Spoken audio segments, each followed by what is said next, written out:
ایک ایسا Indian tycoon جسے لوگ کنگ آف گڈ ٹائمز کہتے تھے۔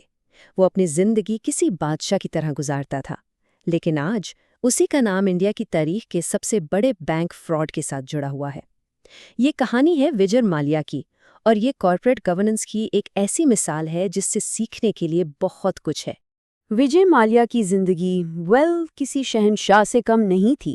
سوچئے ذرا، ان کے پاس 250 سے زیادہ ونٹیج کاروں کا کلیکشن تھا، ایک پرائیویٹ بوئنگ 727 طیارہ تھا، اور یہاں تک کہ ایک فارمولا 1 ریسنگ ٹیم بھی تھی۔ انہوں نے اپنے لیے ایک ایسا امیج بنایا تھا کنگ آف گڈ ٹائمز کا، جو عیش و عشرت اور کامیابی کی ایک زندہ مثال بن گیا تھا۔ لیکن اس ساری چمک دمک کے پیچھے ایک بہت بڑا قرض چھپا ہوا تھا۔ وجے مالیا پر 17 انڈین بینکوں کے کنسورٹیم کا کل 9,000 کروڑ روپے کا قرض تھا۔ جی ہاں، 9,000 کروڑ۔ یہ ایک ایسی رقم ہے جس کا تصور کرنا بھی مشکل ہے۔ اور سب سے اہم بات یہ ہے کہ یہ قرض زیادہ تر پبلک سیکٹر کے بینکوں کا تھا، جس کا مطلب ہے کہ یہ عوام کا پیسہ تھا۔ تو یہ صرف ایک بزنس کی ناکامی نہیں تھی، بلکہ یہ ایک بہت بڑا بینک فراڈ تھا جس نے پورے ملک کو ہلا کر رکھ دیا۔ تو سوال یہ اٹھتا ہے کہ آخر یہ ہوا کیسے؟ کنگ آف گڈ ٹائمز نے آخرکار انڈیا کی سب سے بدنام زمانہ کارپوریٹ تباہی کو کیسے انجام دیا؟ آئیے اس کی تفصیلات میں اترتے ہیں اور اس کیس اسٹڈی کے ہر پہلو کا جائزہ لیتے ہیں۔ تو اس سب کی شروعات ہوئی ایک امیج سے۔ وجے مالیا کو ایک چیز ہمیشہ ناپسند تھی، ان کا شراب کا بادشاہ یا لکر بیرن کا خطاب۔ وہ اس امیج سے چھٹکارا پانا چاہتے تھے، سماج میں عزت کمانا چاہتے تھے، اور اسی خواہش نے کنگ فشر برانڈ کی بنیاد رکھی۔ اب اس وقت انڈیا میں شراب کی تشہیر پر تو پابندی تھی۔ اس سے بچنے کے لیے مالیا نے ایک بہت ہی ہوشیار تکنیک کا استعمال کیا جسے سروگیٹ ایڈورٹائزنگ کہتے ہیں۔ یہ ایک ایسی مارکیٹنگ تکنیک ہے جس میں آپ ممنوعہ پروڈکٹس جیسے شراب کو فروغ دینے کے لیے اسی برانڈ نام کے تحت کسی دوسری پروڈکٹ کی تشہیر کرتے ہیں۔ یہ طریقہ کام کیسے کرتا تھا؟ بہت سادہ۔ پہلا قدم، کنگ فشر منرل واٹر اور سوڈا لانچ کیا گیا۔ دوسرا قدم، بڑے بڑے ایونٹس میں اس پانی کی زبردست تشہیر کی گئی۔ اس سے ہوا یہ کہ لوگوں کے ذہنوں میں کنگ فشر کا نام بس گیا، اور آخرکار جب لوگ کنگ فشر کا نام سنتے تو ان کے ذہن میں پانی نہیں بلکہ بیئر آتی تھی۔ لیکن بات صرف پانی تک محدود نہیں رہی۔ مالیا نے کنگ فشر کو ایک لائف سٹائل برانڈ میں بدل دیا۔ انہوں نے گلیمرس کنگ فشر کیلنڈر لانچ کیا، جس نے دیپیکا پٹوکون اور کیٹرینہ کیف جیسے مستقبل کے بالی ووڈ ستاروں کو متعارف کروایا۔ ہر بڑے ایونٹ کو اسپانسر کیا تاکہ میڈیا میں کنگ فشر کا نام چھایا رہے۔ اس طرح ایک بیئر برانڈ خواہشات کی علامت بن گیا۔ سماجی احترام حاصل کرنے کی اسی خواہش میں مالیا نے اپنا سب سے بڑا اور مہنگا پروجیکٹ شروع کیا، کنگ فشر ایئر لائنز۔ یہ ایک ایسا منصوبہ تھا جو انہیں شراب کے بادشاہ سے ایک قابل احترام بزنس مین بنانے والا تھا، لیکن یہی منصوبہ ان کے زوال کا سبب بھی بنا۔ یہ سب کچھ بہت تیزی سے ہوا۔ 2004 میں ایک نئی لگژری ایئر لائن کا اعلان ہوا، 2005 میں مقامی پروازیں شروع ہوئیں۔ بین الاقوامی پروازوں کے لیے 5 سال انتظار کرنے کے بجائے 2007 میں انہوں نے budget airline Air Deccan کو خرید لیا، اور 2008 میں بین الاقوامی آپریشنز شروع کر دیے۔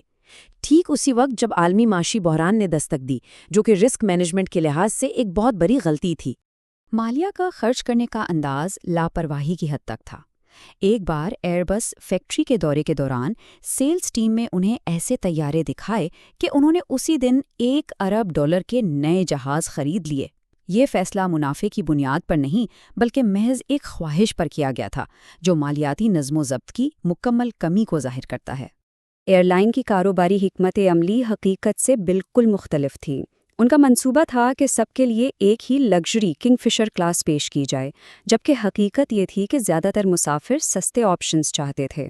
انہوں نے قرض لے کر ایک بجٹ ایئر لائن کو اس کی مارکیٹ ویلیو سے زیادہ قیمت پر خریدا، اور منافع کے بغیر صرف قرضوں کی بنیاد پر تیزی سے توثیق کی، جو کسی بھی بزنس اسٹریٹجی کے لیے مہلک ثابت ہوتا ہے۔ اب کہانی کا رخ مالیاتی تحقیقات کی طرف مڑتا ہے، جہاں یہ انکشاف ہوا کہ ایئر لائن کو جعلی قرضوں کے ذریعے زندہ رکھا جا رہا تھا۔ یہ ایک بہت بڑا دھوکہ تھا جس نے بینکنگ سسٹم کی کمزوریوں کو بے نقاب کر دیا۔ 2011 میں ایک کینیڈین ریسرچ فرم کی پائی ان دی اسکائی نامی رپورٹ نے سب کچھ کھول کر رکھ دیا۔ اس رپورٹ میں صاف صاف کہا گیا تھا کہ ایئر لائن کے اخراجات اس کی فروخت سے کہیں زیادہ ہیں اور یہ اخراجات دراصل قرض کے پیسے ہیں۔ اس رپورٹ نے سب کو بتا دیا کہ کنگ فشر دیوالیہ ہونے کے قریب ہے۔ بینکوں نے اس معاملے میں سنگین غفلت کا مظاہرہ کیا۔ عام طور پر بینک قرض دینے سے پہلے ٹھوس اثاثوں کی ضمانت، کمپنی کے منافع اور مالیاتی منصوبوں کی جانچ کرتے ہیں، لیکن کنگ فشر کے معاملے میں ایئر لائن پہلے 18 مہینوں میں 347 کروڑ کا نقصان کر رہی تھی۔ قرض صرف کنگ فشر کے غیر محسوس برانڈ نام پر منظور کیا گیا اور بینکوں نے جعلی دستاویزات اور غیر حقیقی منصوبوں کو قبول کر لیا۔ اور فراڈ کا سب سے بڑا ثبوت یہ تھا کہ جو قرض ایئر لائن کے لیے لیا گیا تھا اسے جان بوجھ کر ذاتی عیش و عشرت اور دوسرے کاروباروں میں منتقل کیا جا رہا تھا۔ فنڈز کا یہ انحراف کارپوریٹ فراڈ کی ایک کلاسیکی علامت ہے اور یہ عوامی پیسے کا سری غلط استعمال تھا۔ جب کمپنی ڈوب رہی تھی، مالیہ کی شاہانہ زندگی میں کوئی کمی نہیں آئی، لیکن اس کی قیمت ان کے ملازمین اور کمپنی کو چکانی پڑی، جس کا انسانی پہلو بہت تکلیف دہ ہے۔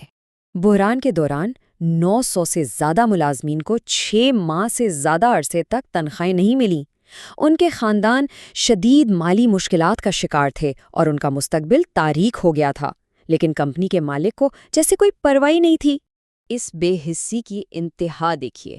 جب ملازمین تنخواہوں کے لیے ترس رہے تھے، وجے مالیہ نے گوا میں اپنی 60ویں سالگرہ ایک شاندار پارٹی کے ساتھ منائی، جس میں مشہور گلوکار انریکے اگلیسیاس کو بلایا گیا۔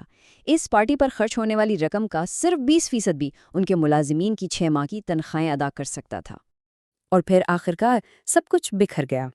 ایندھن فراہم کرنے والوں نے ادائیگی نہ ہونے پر سپلائی بند کر دی، کیٹرنگ سروسز رک گئی اور فلائٹ اٹینڈنٹس کو اپنا کھانا مسافروں کو پیش کرنا پڑا۔ ٹیکس ادا نہ کرنے پر بینک اکاؤنٹس 2 بار منجمد ہوئے، آدھے سے زیادہ بیڑا زمین پر آ گیا اور اکتوبر 2012 میں ایئر لائن کا لائسنس سرکاری طور پر معطل کر دیا گیا۔ تو کنگ فشر کی تباہی کی اس کہانی سے ہمیں کیا سبق ملتا ہے؟ یہ فنانس پروفیشنلز، آڈیٹرز اور بزنس کے طلبہ کے لیے ایک اہم کیس سٹڈی ہے جو یہ سکھاتی ہے کہ کارپوریٹ گورننس کی ناکامی ایک کاروبار کو کیسے تباہ کر سکتی ہے۔ بینکوں اور سرمایہ کاروں کے لیے یہ کیس جان بوجھ کر ڈیفالٹ کے خطرے کی علامتوں کی ایک چیک لسٹ فراہم کرتا ہے۔ بنیادی ضمانت کے طور پر صرف برانڈ ویلیو کا استعمال، منافع کے بغیر قرض پر مبنی توسیع، فنڈز کا ان کے اصل مقصد سے ہٹ کر استعمال، بانی کی شاہانہ زندگی جو کمپنی کی کارکردگی سے میل نہیں کھاتی، اور ناقص کارپوریٹ گورننس۔ یہ سب وہ ریڈ فلیگز ہیں جن کو نظر انداز کرنا کسی بھی مالیاتی ادارے کے لیے تباہ کن ثابت ہو سکتا ہے۔ اس سب کے بعد کیا ہوا؟ 2016 میں جب قانونی کارروائی شروع ہوئی، وجے مالیہ ہندوستان چھوڑ کر برطانیہ فرار ہو گئے۔ وہ آج تک واپس نہیں آئے۔ ان کی حوالگی کے لیے قانونی لڑائیاں جاری ہیں، لیکن وہ اب بھی وہاں ایک پرتعیش زندگی گزار رہے ہیں۔ آخر میں ایک سوال، جب ایک کارپوریٹ سلطنت قرض اور دھوکے کی بنیاد پر کھڑی کی جاتی ہے تو اس کی اصل قیمت کون چکاتا ہے؟ بانی، بینک یا وہ نظام جو عوام کے پیسے اور ملازمین کے مستقبل کی حفاظت میں ناکام رہا؟